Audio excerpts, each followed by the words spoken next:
Jei, labas, tai po ilgos pertraukos vėl darau podcastą ir šį kartą čia dabar truputėlį kalbu tylesniu balsu, nes aplinkui yra miegančių žmonių ir savo užsibrėžiau, kad iki antradienio padarysiu naują epizodą.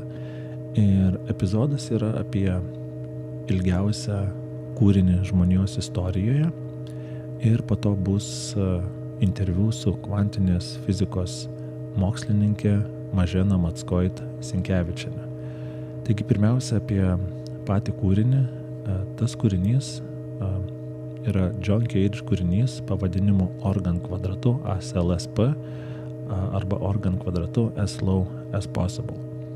Ir jisai yra grojamas, dabar jūs jį čia fone girdite, Vokietijoje miestelyje Halberstadt. Pats John Cage, kompozitorius, jeigu nežinojate, tai yra eksperimentinės muzikos vienas iš pionierių. To kūrinio paties nesukūrė, jisai buvo parašęs kitą kūrinį fortepijonui ir ten buvo viena vieta, kurioje jisai parašė As Low As Possible, taip lėtai kaip įmanoma. Ir įvairūs atlikėjai interpretavo tą kūrinį ir bandė pagroti kuo lėčiau. Tačiau su pianinu yra toks dalykas, kad, kaip žinote, paspaudi klavišą ir ten yra suvirpinama styga ir jeigu jinai nebevirpa, tai vadinasi nebeskamba muzika. Tai yra ribotas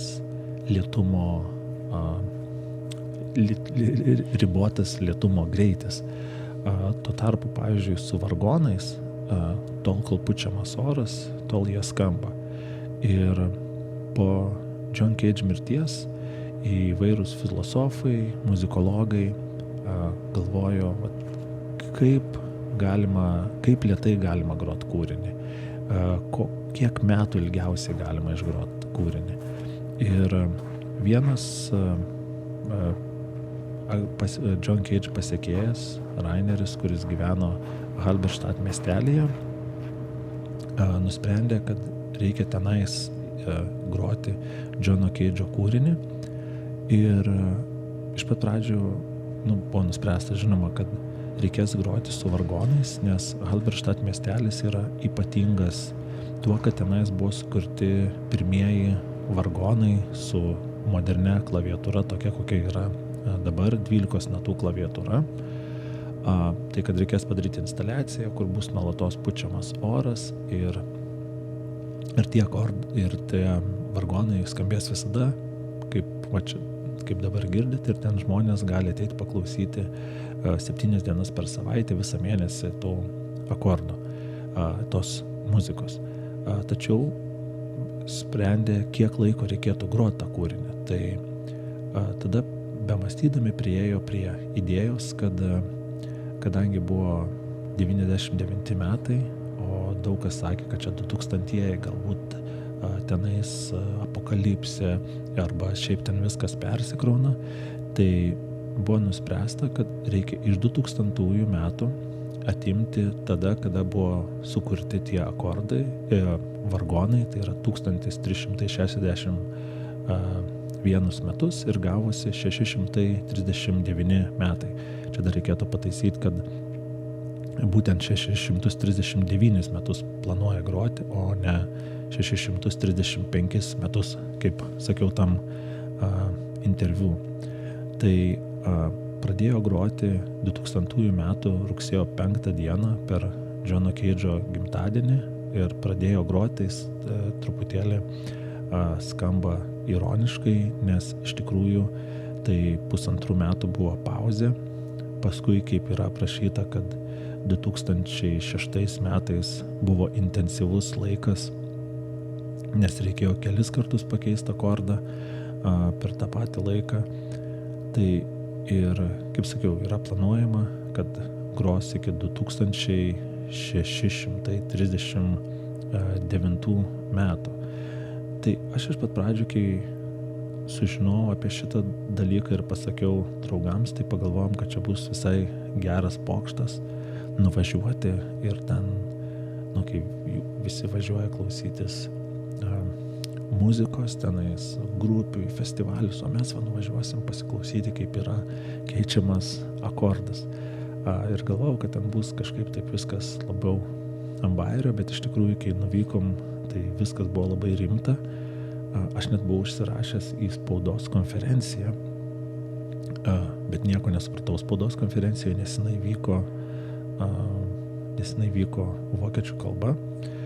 Tai, bet kad ir kaip viskas atrodytų iš vienos pusės absurdiškai, iš kitos pusės, tai nenori, tu pradedi ten būdamas galvot apie laiką, apie šiek tiek net apie gyvenimo prasme, nes tie vargonai tai groja automatiškai, bet pavyzdžiui, jeigu būtų atskira šeima, kuri pasišvęstų, kad jie nori groti, būtų realybės šou šeimos, kuri visą gyvenimą nusprendžia groti tą kūrinį. Tai yra, kad tu pradedi groti, tada tavo vaikai gros, tavo vaikų vaikai, kaip žmonės jaustųsi, kad jie pradeda kažką ir yra įsitikinę, kad nieko nepabaigs.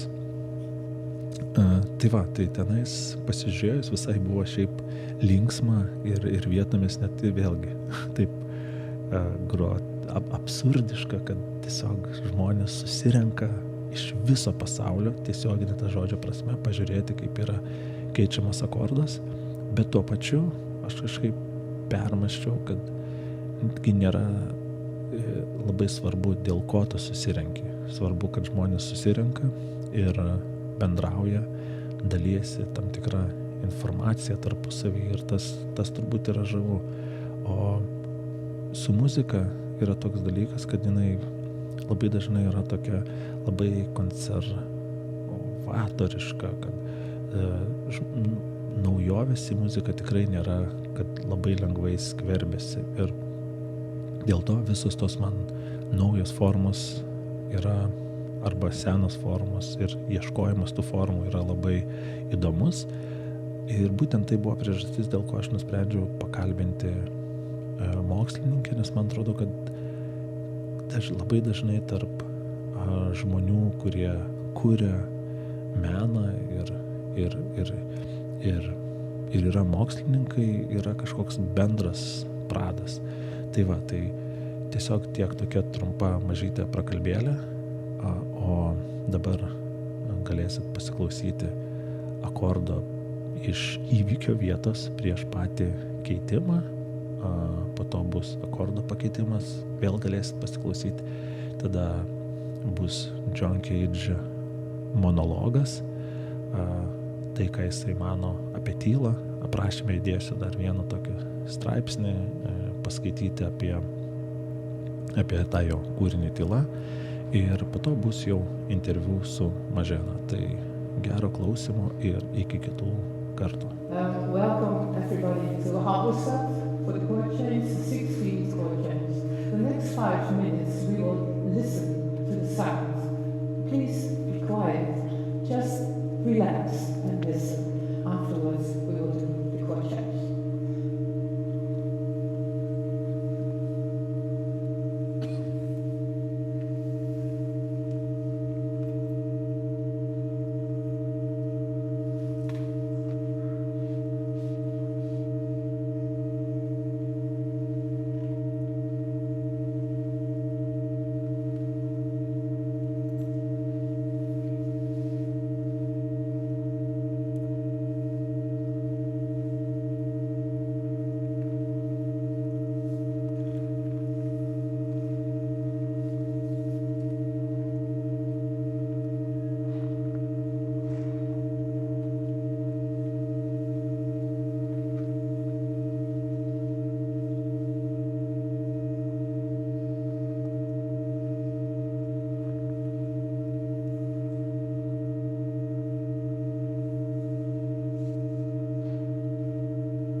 Please listen afterwards for a couple of minutes to the new sounds.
when I hear what we call music, it seems to me that someone is talking, and talking about his feelings or about his ideas of relationships. But when I hear traffic, the sound of traffic here on 6th Avenue, for instance, I don't have the feeling that anyone is talking. I have the feeling that sound is acting. And I love the activity of sound. What it does is it gets louder and quieter, and it gets higher and lower, and it gets longer and shorter. It does all those things which I'm completely satisfied with that. I don't need sound to talk to me. We don't see much difference between time and space. We don't know where one begins and the other stops. So that most of the arts we think of as being in time, and most of the arts we think of as being in space. Marcel Duchamp, for instance, began thinking of thinking of music as being not a time art, but a space art. And he made it a piece called Sculpture Musicale, which means different sounds coming from different places and lasting, producing a sculpture which is sonorous and which remains. People expect listening to be more than listening. And so sometimes they speak of inner listening,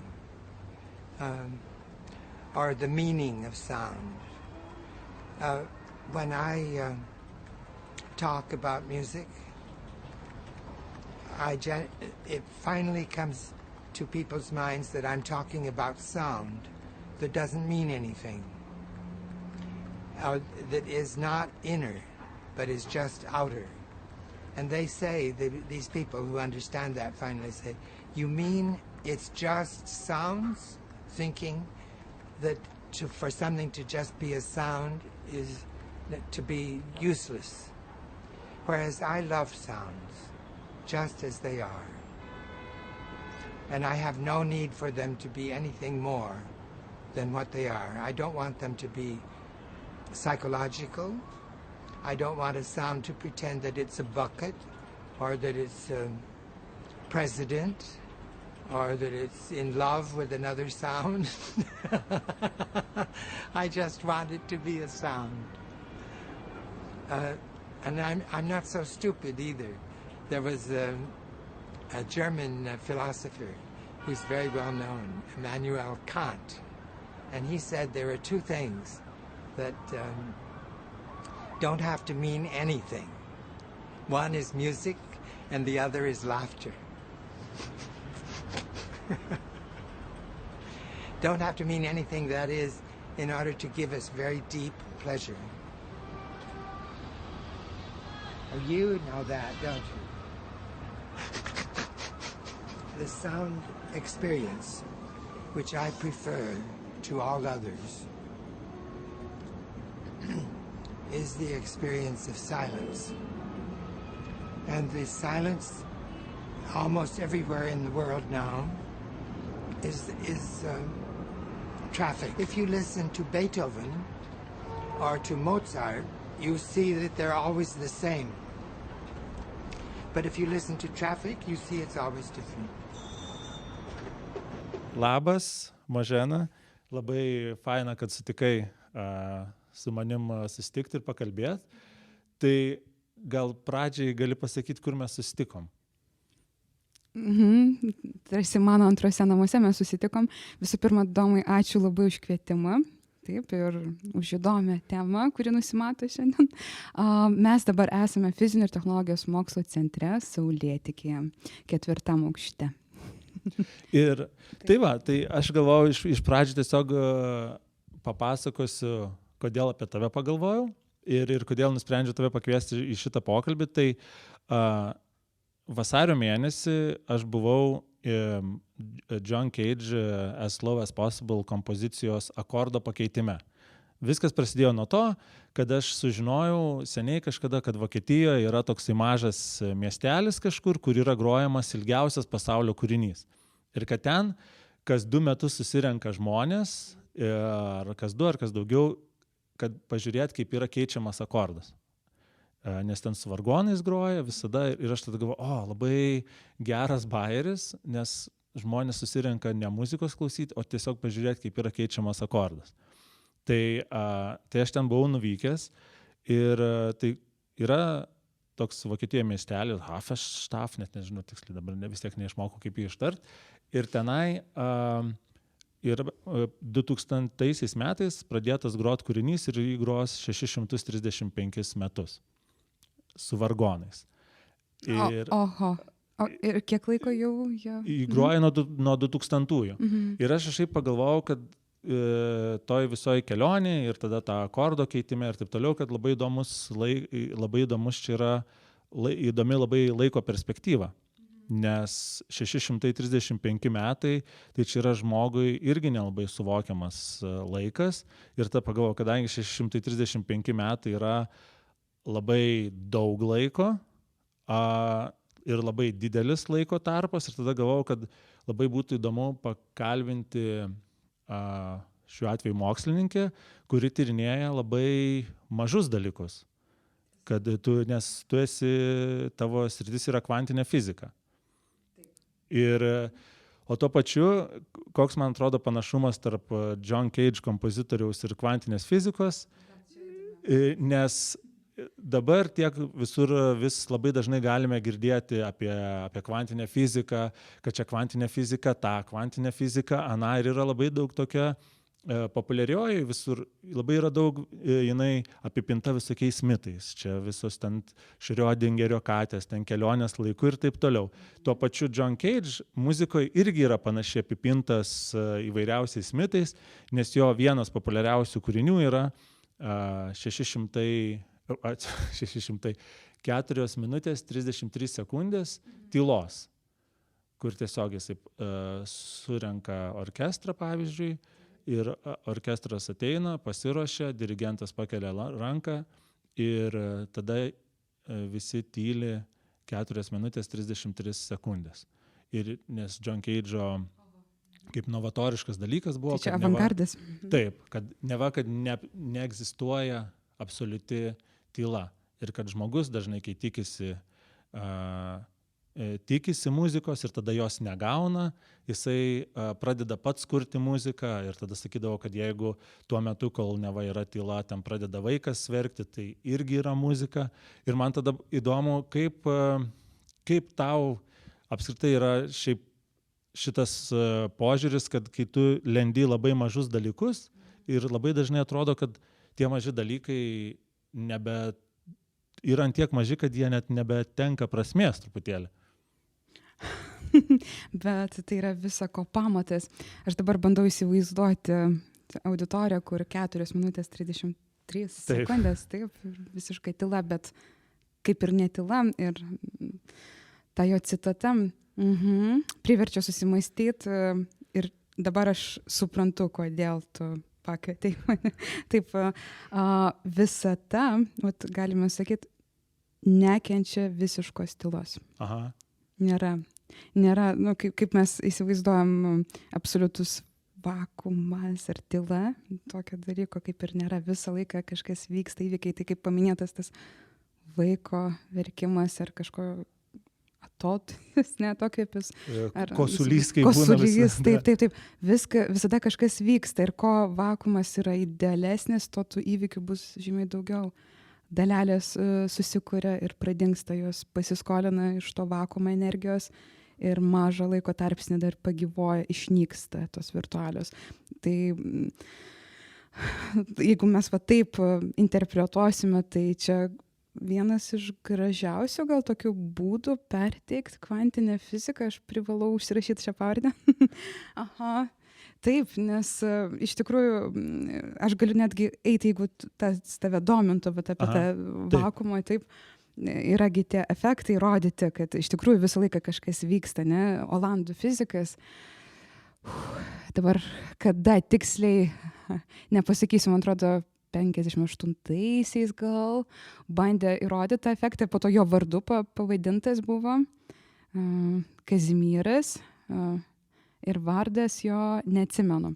Taip, tai jisai bandė plokšteles vieną kitą, nuo kitos kaip atskirti, idealizuoti tokį vakumą, sukurti, bet eigoje jisai matė, kad netgi niekam neveikiant taip, jokiai išorinė jėgai, tu pirštais nelieti, jos viena link kitos traukės, taip, ir tu pakeitė tą erdvę, nes visą laiką toje erdvėje, kaip sriuboje, fluktuoja energija ir tos dalelės susikuria. Ir tu apriboji erdvę tarp tų dviejų plokštelių ar veidrodžių ar kažko pasirinkto, nes po to labai daug demonstracijų buvo. Ir ten tikimybė yra žymiai mažesnė negu aplinkui. Už plokštelės, ne, toj išorėje. Ir kadangi ten didesnis tas energijos tankis, bus slėgis didesnis ir tas disbalansas slėgių, kas yra viduj tarp veidrodžių ir iš išorės. Jie pradėjo spausti vieną link kito tarsi trauka. Ir mes vadinam, taip, tai jis parodė, kad yra susikūrimas ir jis gali parodyti, kad paveikus erdvėje kažką, įdėjus, tu pakeitė, kad matai vienur mažiau dabar, kitur daugiau. Ir dėl to, kad jos susikūrė, būtent mes stebime tą labai mažą efektą. Aha, nes taip. Čia buvo kaip, dar grįžtant irgi prie Keidžo, kad jisai būtent irgi tą tokį įdomią dalyką irgi sakydavo, kad absoliučios tylos nėra, nes ir jo buvo teorija, kuri vėliau ir buvo kaip ir patvirtinta, kad jeigu žmogus atsiduria absoliučioje tyloje, kur yra tie kambariai, kad jisai vis tiek tada pradeda girdėti aukštą dažnį, kaip jisai sakydavo, savo nervų sistemą ir žemą dažnį širdies darbą. Ir tada grįžtant dar prie visatos ir muzikos, man atrodo, kad dažnai, kadangi viskas juda, tai iš esmės viskas ir skamba išeina taip turbūt. Supratau, nes garso bangos, taip, vis tiek čia dalelių slėgio skirtumas erdvėje, o mes visatą ir gravitaciją, taigi dabar geriausia, gražiausia melodija kiekvieno fiziko paklausk, tai yra tas detektuotas lygo detektoriais gravitacinės bangos, kur po to perrašė į žmogui girdimą garsą ir mes girdėjome, kaip visata banguoja. O gal tu galėtum tada, būtent nes man atrodė dabar, ar aš teisingai suprantu, kad gravitacinės bangos, tai pataisyk mane, jeigu aš neteisingai pasakysiu. Tai man, kiek aš žinau, kad gravitacinės bangos yra, kad kai vyko didysis sprogimas ir tada tokie per visatą visada jie tokie kaip ir tartebėna, kaip ratilai. Ratilai, raibuliai. Raibuliai, ratilai, tokie panašiai kaip įmetus akmenuką į vandenį ir tada jie vis iškyla. Ir kada ar tai būtent yra tos gravitacinės bangos, ar ne? Taip, bet ne tik tais po Big Bango, to didžiojo sprogimo liekanos išliko, bet dideli masyvūs kūnai ir įvykiai tą kūrė. Tai netgi kaip būna binarinė žvaigždė sukasi viena aplinkui kitą, ar juodosios skylės, ne, viena su kita kaip susijungia, jie palieka tokius pėdsakus ir taip. O mes gyvenam erdvėlaikį, mes visi pratę matuoti plotį, atstumą ir aukštį, taip, ir mes suprantam gerai, tai erdvė, bet pilna ta erdvėlaikį sudaro dar tas laiko dimensija, apie kurią mes labai mažai žinom, mistiškiausia gal, bet jau pripratom ir erdvėje yra simetrija, tu gali judėti vieną, bet kokią kryptim, taip, ar yra tam tikrų dėsnių, kur išlaikoma, o laikas yra asimetriškas, tu judi tik tais į priekį. Jo, tai čia aš iš šoną, taip, bet grįžtant taip, tai visi tie įvykiai erdvėlaikyje, jo, palieka pėdsaką, to erdvė, tai tokie raibuliukai. Tu pavyzdžiui, žmogui, kuris, sakykime, vis galvoja apie laiką, bet laikas jam yra tiesioginis, tai kad pažiūri į laikrodį, parodo skaičiuką ir tas yra laikas ir jisai gyvena tuo laiku, bet kaip pagal savo specialybę apibrėžtum paprastai suprantamai žmogui, kas tai yra laikas? Aš dabar galvoju, ar tu nori trumpo, ar tokio ilgesnio atsakymą, galiu čia sau leisti. Taip, nes pagal Albertą Einšteiną dar einant, tai laikas nėra kaip toks pilnutinis dydis, bet santykinis, taip. Mes visą laiką santykinai, tai yra stebėtojo greičio atžvilgiu ir priklausomai nuo gravitacinio lauko stiprio, jisai varijuoja, jis yra kitoks, taip, ir ten tie efektai atsiranda. Kvantinė fizika užduos dar papildomą mistiškumo sluoksnį ant tokio laiko, kad jis nėra tolydus, prie ko mes pratę, kad ir vėlgi. Taip, tai gerai, prie žmonių. Tai žmonės, prie ko mes pratę? Mes pratę, kad gerai, kažkada mes stebėjom žvaigždės, mes Saulę stebėjom pagal tai kažkokį periodinį ciklą priskiriam, taip, ir kad sau lengviau gaudytis, nes jis atsikartojantis periodinis veiksmas. Tai dabar fizikai, kaip iš to nepaspruko, kad žmogui lengviau apibrėžti tą laiką, surado tiksliausią būdą, nes vis tiek mūsų tas judėjimas, Žemės elipsė ir vėlgi tie labai daug netikslumų. Mes tada sukūrėm mechaninius laikrodžius, Rolexus, tikslumas padidėja, taip, bet ir vėlgi yra ten kaip čia, trikdžių tu negali visiškai būti tiksliai tą padaryti, o geodezija ir kitoms sritims labai reikalingas didelis tikslumas. Tai fizikai perėjo prie tų dalelių, prie atomų, taip, ir mes galime išmatuoti itin tiksliai elektrono esančio atomo orbitalėse perėjimą. Jis visat vienodas.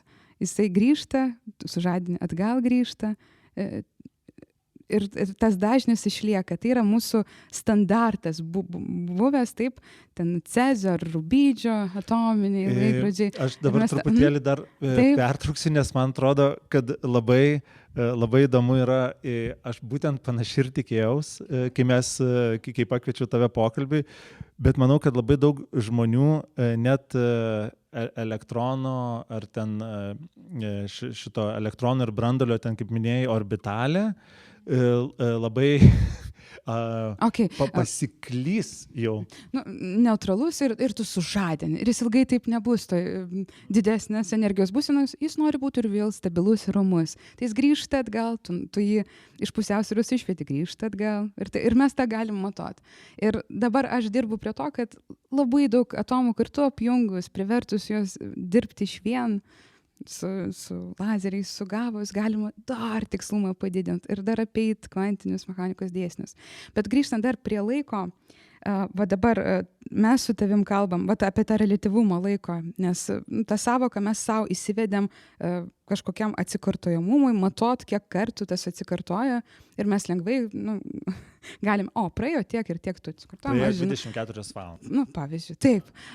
Bet netgi dabar, kas yra dabar, mes sėdėm ir kalbam tarpusavę ir aš atitolčiau ir tau atrodytų, mes tuo pat metu, bet kol mano garso bangos ten daina, jeigu būčiau toliau dar taip, ir tu tarsi stebi dabar, bet kol tas daina ir fiziologiškai, kaip čia smegenys apdoroja tą signalą, praeina kažkoks tarpsnelis ir mano dabar ir tavo dabar nėra tas pats dabar. Taip, tai taip galime galvoti, kad iš tikrųjų kiekvienas yra kažkokiam savo rėmelėje, ne, kur laikas tas bėga ir mes pripratę mąstyti tik tais kažkokiais palyginimais. Taip, kitas dalykas, ką fizikai bando dar perteikti į laiką, ne, kad mąstytumėm, kad viskas iš tvarkos laikui bėgant juda į netvarką didesnę, tai mes sakom entropija didėja, nes vis tiek mūsų ląstelės dalinasi, taip, kambarys laikui bėgant, jeigu nieko nedarai, nepalaikai švaros, taps nešvarus dalykas. Tai čia tas entropijos didėjimas, taip, net nieko nedarant, nepalaikant, jinai visą laiką arba išlieka, arba didėja. Ir didėjimas tai yra ta laiko kryptis, kad mes tik tais tą kryptimį ir judam. Tai čia dar vienas toks iš būdų. Ne? O kitas dar apie dabartį, bet čia jau toks garsiausias pavyzdys, grįžtant, kai žiūrit iš žvaigždės ir mąstot, kaip gražiai dabar šviečia, ir vėlgi tas dabar reliatyvu, nes ta šviesa kiek laiko nukeliavo iki mūsų ir tų žvaigždžių gal jau seniai nebėra ir čia paskutiniai jų tie šviesos spinduliai, kurie pasiekia mus, vat taip dar galim, tai ten vat mes žiūrim į praeitį, nors esam savo dabartyje. Tai aš vat sakau, dėl to Einšteinas ir sakė santykinis, neabsoliutus dydis, kažko tai atžvilgiu. Ai, tai kad ir tada susideda, kad kiekvienas mes, kur gyvena, nors mes pažiūrim į laikrodį ir jeigu dabar šiaip įdomi detalė, galima pasakyti, aš tik nesnei suvokiau, kad telefonuose dabar mūsų laikrodžiai, jeigu tu išjungi, kad jis automatiškai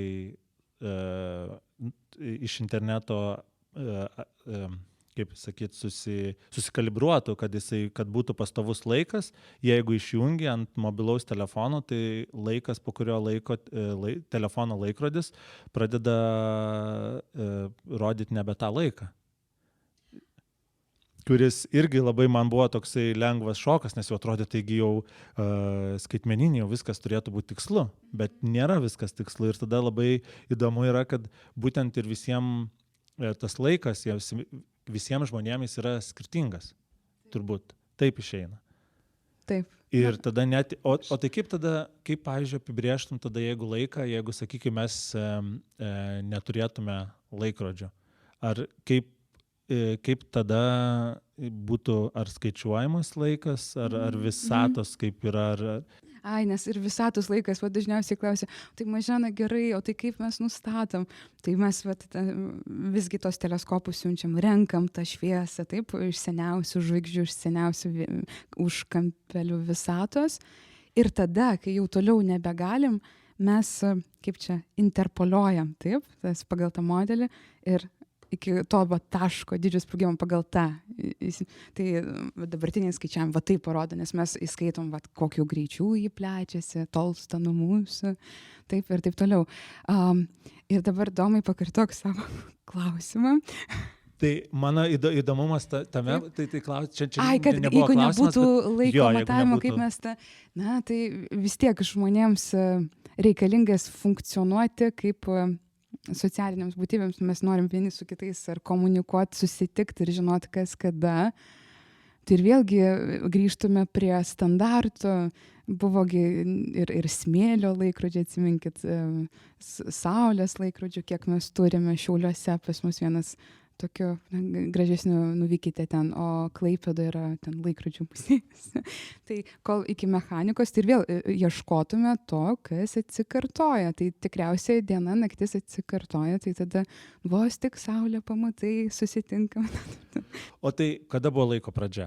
Kai gimė visata, taip, tai tada ir mes sakom ir laikas. Gimsta erdvė ir tuo pačiu.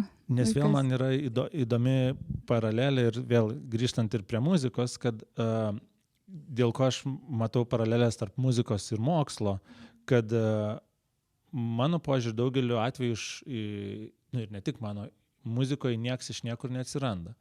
Kad yra ta įdomi tokia teorija, kad paėmus bet kurį kūrinį dabar, jeigu tu jį galėtum sekti atgal, kas tą kūrinį inspiravo, kas susidėjo ir tada mes vėlgi grįžtume prie kažkokio galėtume grįžti prie pirminio garso, prie pačios pirmosios dainos ar prie pačio pirmojo muzikos instrumento. Ir tada, kad ir net neaišku, koks buvo tas pirmasis garsas ar pirmoji nata, bet tuo pačiu įdomu yra, kad pavyzdžiui, kaip yra... Nes muzikoje labai dažnai vėl yra tokia, kaip ir kartais man atrodo kaip ir problema, ta, kad žmonėms atrodo, kad muzika turi būti tokia ir tokia, kad jinai negali būti kitokia. Kad išgirsta ir tada sako, čia šitas žmogus dainuoja prastai, šitas žmogus dainuoja gerai. Ir dažniausiai tas gerai irgi būna dėl to, kad jie visur girdėję ir susiveda. Ir tada tam tikri kompozitoriai tame tarpe ir John Cage'is tokia pasuka viską kitą kryptim. Jisai parodo, kad yra kitokių garsų, kad muzika gali būti ne tik tai visiškai suvaldytas garsas ir sukontroliuotas, kad muzika gali būti ir chaosinis garsas, kaip jisai sakė, kad gatvės muzika jam yra, triukšmas tiksliau iš gatvės, jam yra kartais tokia pati muzika, kaip ir klausantis orkestro, nes jisai sakė, kad kai aš klausausi orkestro, tai visuomet yra perdodama kažkokia žinutė, tai yra kažkieno sukoduota. O man kartais norisi, kad tiesiog garsas man neduotų jokios informacijos, neduotų jokios žinutės ir dėl to aš klausausi gatvės. Ir kur aš lenkiu, kad įdomu, kaip, nes vėlgi, nes kvantinė fizika mokslegi sąlyginai yra neseniai atsiradusi. Taip, tiesa. Ir šimtmetį švenčianti šaka. Taip, ir man atrodo, o kaip neintuityviausia. Įvardinės, man atrodo, kad vis dėlto ir dažnai būna, kad tos tam tikros, kaip čia turbūt paradigmos, sakyt, kur viskas nusisuka į kitą pusę, dažnai jos irgi kaip moksle vyksta tokie dalykai, kad pavyzdžiui, nesgi buvo. Kaip, taip, sunkiai, aš dabar suprantu, užjaučiu Keidžą, bet kaip jis praturtino tada muzikos pasaulį, jeigu aš dar pagalvosiu, garsas, tas pilkasis triukšmas, ar šiaip kaip triukšmas, kaip chaoso teorija, ne? Tai taip kvantinė, kol užuomazgos buvo, kiek buvo bandymų, gal taip ir drąsiau pasakysiu, pražudyti, taip, tavos atsiradusią šaką, nes niekas nesuvokė, kam to reikia, jeigu mes turėjome tikrai taisyklių rinkinį, taip, Niutono dėsnius, klasikinė fizika, ir ji puikiai veikia, kam eit už to, taip, bet žmogus, kaip čia neapsiriboja tom, kas, jisai visat nori daugiau, mes tas curiosity, ne, mes turim tas smalsumas savyje, mes nestojam vietoj ir mes visą tą ribą nuo savęs stumiam toliau. Tai čia smagu girdėti, kad ir muzikoje stumia ir išeina iš tų standartų savotiškų, tai aš žiūrėčiau į kvantinę fiziką, taip kaip revoliucingą mokslo šaką. Ir dabar tikrai daug kalbama, taip, bet reikia irgi atrinkti tiesa, netiesa, nes... Tai taip, tai kaip aš šitą žiūriu, kažkas tokio atsiranda sunkiai, bet kai jau atsiranda, ateina nauji proveržiai ir nauja fizika ir tas yra smagu. Bet tai, kad visi žinotų, kad tai nepanaikina to, kas buvo iki tol. Tas irgi yra ir vertinga, ir veikia. Yra atvejai, kur netgi kaip lengviau, įprasčiau naudoti tai, kas įprasta ir tas puikiai aprašo. Bet yra kraštutinumai, kai labai dideli laukai ir tos juodosios skylės, singuliarumo taškai ar atomai ir viskas. Ir ten jau nėra kažkokios keliuko trajektorijos, viskas eina tikimybės ir va Einšteinas ir dėl to pyko, kad kaip taip. Piktas Einšteinas, kad aš čia nenoriu, nes aš noriu viską žinot, kaip yra aišku. Taip, kaip ir aš buvau ir jeigu jūs manęs nematot, aš esu, jeigu jūs Mėnulio nematot, bet jūs žinot, kad jis yra. Ir didžiojo sprogimų metu viskas deterministiškai apspręsta, kas, kada įvyks, kas susikurs, kokie bus procesai. Negali būti, kad jūs mėtot tos kauliukus ir visą laiką turit kažkokią tikimybę, kad atsiras ar ne. O koks tavo santykis yra su nežinojimu? Nes atrodo, kad daugelis žmonių ir daug dalykų, kur bijo pačio fakto nežinojimas ir tada ir daugelis sąmokslo teorijų būtent yra paremtos ant žmonių baimės nežinoti. Bet man tai atrodo, kad kaip tik nežinojimas yra labai sveika savybė, nes visų pirma, tu supranti, kad tu nesi pasaulio valdovas, kaip kad ilgą laiką buvo manoma, kad žmogus, nežinau, yra iš kitokių dalelių sudėtas negu kad žolė ar augalas, kas paskui paaiškėjo, kad tos dalelės kai kurios yra tos pačios. Tai o kaip tavo yra santykis su nežinojimu, nes man atrodo, kad kvantiniai fizikoje yra labai daug nežinojimo. Tiesa, bet tas paminėjimas, kad žmogus visat bandė save iškelti ant pedestalo, ar netgi tie psichologiniai efektai, kur kažkokį tai amžiaus tarpsnį tu galvoji, kad esi pagrindinis herojus filmo. Ir viskas sukasi aplink save. Taip, tai mes žmonės, mes visat norim jauku.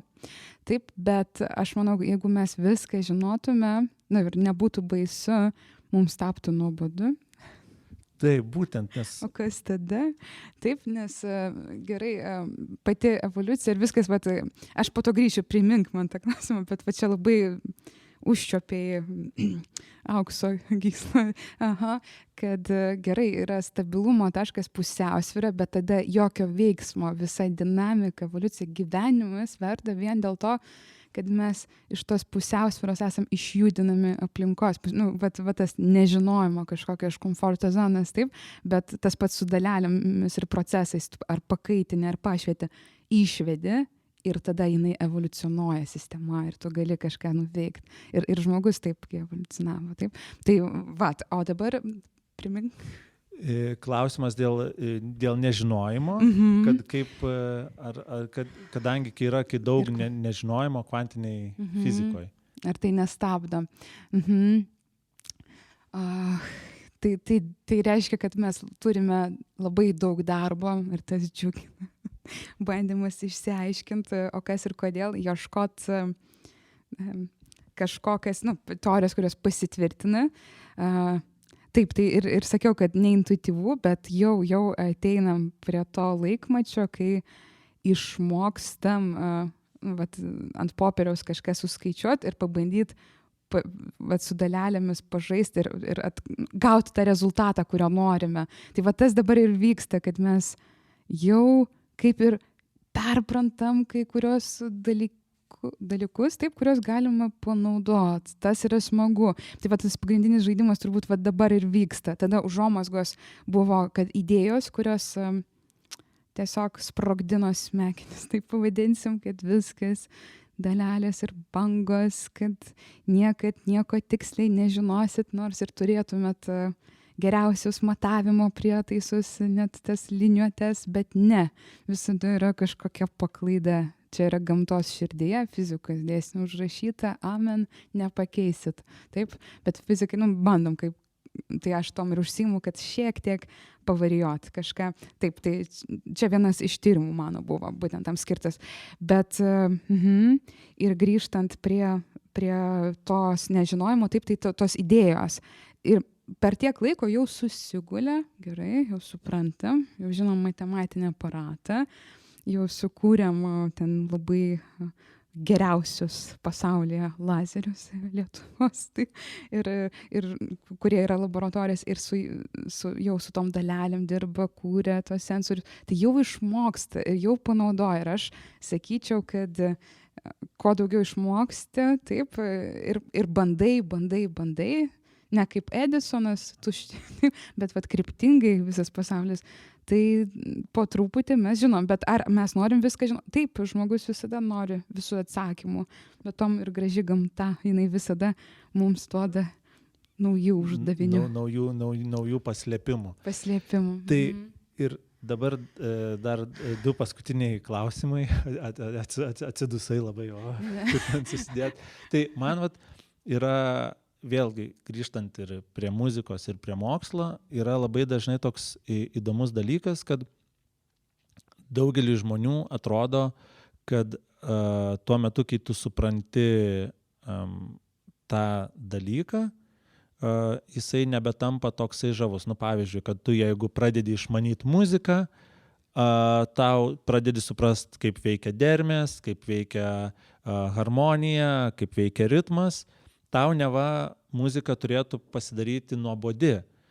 Ir turbūt ir labai dažnai, jeigu žiūrėt žmonių, kurie, kad ir kaip keistai būtų, yra tokių, kurie oponuoja mokslui ir mėgsta oponuoti mokslininkams, kurie neva ką čia dabar viską suprasim ir tada mes beliksim tik tais mechaninės mašinos. Nors man iš tikrųjų atrodo, kad šiaip yra iš tikrųjų priešingai, kad kai tu supranti, kaip veikia dalykai, tu juos priešingai dar labiau vertini. Nes kai tu pamatai, kad, nežinau, ilgą laiką buvo manoma, kad žalias medžio lapas yra kažkoks primityvus dalykas, bet tada, kai tu vis kuo daugiau sužinai, kaip ten veikia, kad kaip ten iš to anglies dvideginio vėl pasidaro deguonis, tai yra nuostabus mechanizmas. Ir kad taip pažindamas, tu dar juos labiau vertini, kaip yra tavo tos santykis ir į tą struktūrą. Ar nebūna taip, kad tu kad kartais pagalvoji, aš čia dabar jau pažinsiu ir nuobodu. ta gravitacija, tai čia man jau nuobodu, čia tas sukimas, jau man, aš tikrai, jau geriau aš nežinočiau, kad mes sukomės aplink tą saulę, būčiau savo ramiai. Kodėl aš atsidusau prieš tai, nes labai giliai kapstai, man patinka šis pokalbis. Taip, mes čia labai nedažnai galėt sau leisti pakalbėti, taip. Labai ir vėl geras, tiesiog skanus palyginimas, aš nežinau, kaip čia man primena Feimano žodžius ir knygą, taip, kad tas tikras grožis, kai tu perpranti visą mechanizmą, kai tu sudėlioji tą puzzlą ir turite big picture, didelis paveikslas eina į vieną. Ar fraktalai, taip, ar Voronoj diagrama, ar minėtas žaliasis lapas, kodėl jis žalias, kaip. Ir tu pradedi tikrai vertinti, oho, ir tu supranti, bet tada ir geresni klausimai tau kyla.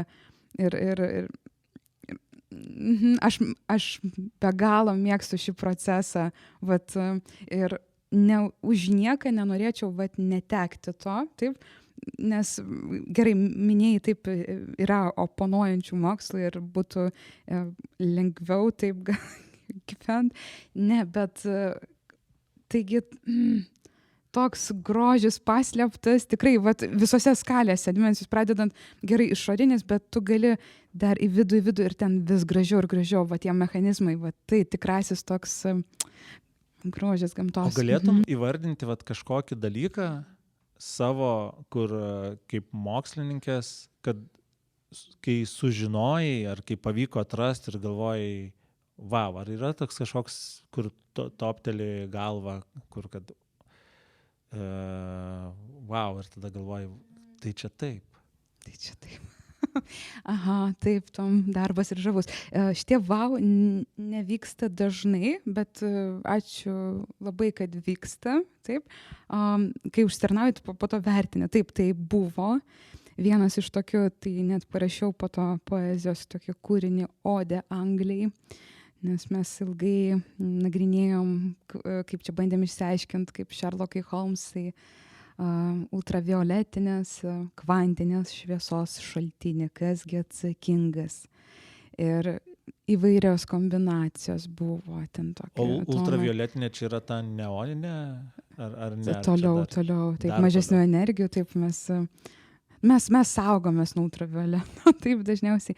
Taip, tai ir aš bandžiau lyginti, įvairūs buvo mūsų kaip prielaidos ir skaičiuojant tas kombinacijas ir mačiau, anglis yra praktiškai visur.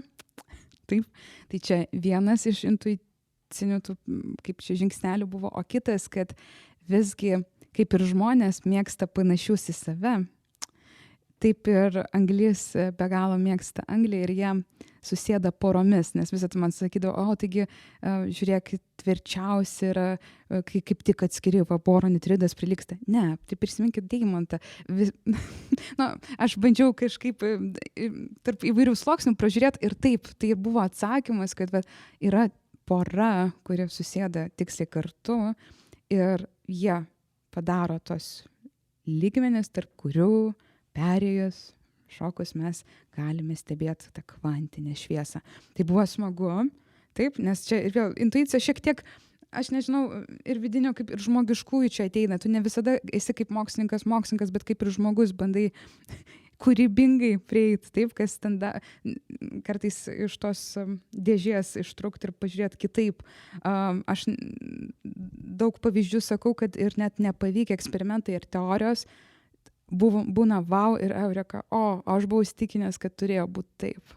Kad būna priešingai. Taip, ir tu parodai, tai yra ir iš mūsų universiteto žmonių dar kažkuriais 80-aisiais, kur rašė Nobelio premijos komisijai, kad ne, pažiūrėkit, klysta ir buvo atimta kažkam tai ta premija.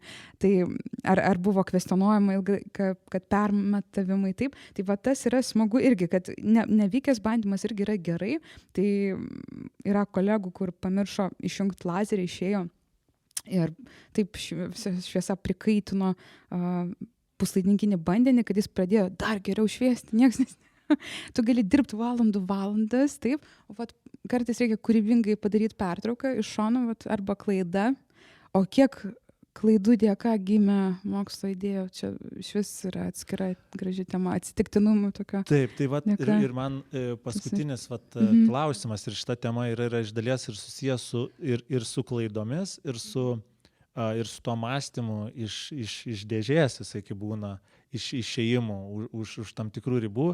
Yra įdomu, kaip, nes vat būtent vėlgi atrodo, grįžtant prie kvantinės fizikos, kad iš to, kas dominuoja, kad atrodo daug, kad dažnai yra žvelgiama į tai kaip į tokį truputėlį, kaip pasakyti, kartais ne visai rimtą mokslą, nes neva tu negali visko patikrinti. Ir tada, kad kai kurios idėjos, kurios kartais būna toj pačioj kvantiniai fizikoje, nežinau, kelionė laiku, arba kad kas atsitiktų, jeigu žmogus ten pasiektų šviesos greitį, kaip ten sužiūrėt, kad kai kurios idėjos atrodo, kad jos, kai kuriems žmonėms gali pasirodyti, kad jos yra tiesiog sugalvotos. Ar būna taip, kad pavyzdžiui, tos idėjos iš tikrųjų yra kažkokios, nežinau, sugalvojamos ir po to, kaip manai, kaip vyksta dažniau? Ar būna, kad kažkokia idėja iš šalies taiga kūrybiškai pažvelgi ir sugalvoja ir tu bandai ją pagrįsti? Ar visgi tai dažniau būna, kad kad visa visgi ir kvantinė fizika labiau yra nuoseklaus to darbo, kaip ir su ta tai linkime muzika, kiekvienam to džiaugsmo, nuo pradžios kažkoks garsas, tada atsiranda kažkokia kaip čia nauja muzikinė tada atradimą, kažkas, tada atsiranda akordai muzikoje, evoliucija ir tada iš esmės kad ir kaip tu prieštarausi, vis tiek muzikoje kažkaip kaip ir nepadarysi nieko kažko labai, ko nebūtų muzikoje. Tik tai kaip mes apsprendžiam, tai kaip yra su kvantinė fizika, ar yra tasa, ar kartais būna tokių, kurie tiesiog iššoka ir, nežinau, padaro kažkokį kūrybinį sprendimą ir tada paaiškėja, kad galbūt čia taip ir buvo. Taip, tiesiog būna kai kurie anksčiau laiko keliais dešimtmečiais su idėja ateina per anksti, o po to laiko perspektyvui tu matai visgi tąsa buvo. Netgi Newtonas, kai sakė ir išrado tą visą diferencialinę matematiką tam, kad aprašytų judėjimus kūno, jisai sakė, aš tą atlikau vien dėl to, kad stovėjau ant milžinų pečių. Tai visą tu turi būti dėkingas esantiems prieš tave, tiems pirmtakams, ant kurių tu statai toliau. Tai čia yra taip graži tiesa, bet va, tos idėjos, ne, mes kartais nesam dar toj laiko ar technologiniai stadijų, kai galim padaryti. Mums apie 50 metų prireikia tam, kad viena idėja, kuri tuo metu atrodė tiesiog, na, išgalvota, taip, kad vat, yra sužadinimas kvantinis laukas ar dalelė, kuri suteikia viskam masę. Ir prireikia 50 metų, kad Higgsas išgirsto, kad tu buvai teisus. O, taip. Yra vienokių, kur tu greičiau gali, tiesiog kažkas stumdydamas ar supildamas ten cheminės reakcijas ir taip po truputį statyti, o kartais reikia labai daug laiko kažkam įrodyti. Taip, tai vat, laikas ir bus tas filtras, koks darbas yra vertingas, o koks ne. Taip. Ir aš galėčiau išsiplėsti, bet čia toks gražus, aš gal net pamastymui palikčiau kiekvienam. Taip, tai tada ir bus tada, kad laikas tvarkys ir tada pasižiūrėsim, kaip ir su John Cage'u, ar pavyks išgroti tuos 635 metus tą kūrinį. Tai ačiū tau, kad sutikai pakalbėti. Labai buvo smagu. Jeigu kas nors daug dalykų kažkokių nesuprato, tai visada labai faina yra tiesiog tada googlinti ir paskui ir taip po truputį patiems ir pačioms rasti tą pažinimo džiaugsmą. Padarysiu akordo keitimo impersonizaciją. Na?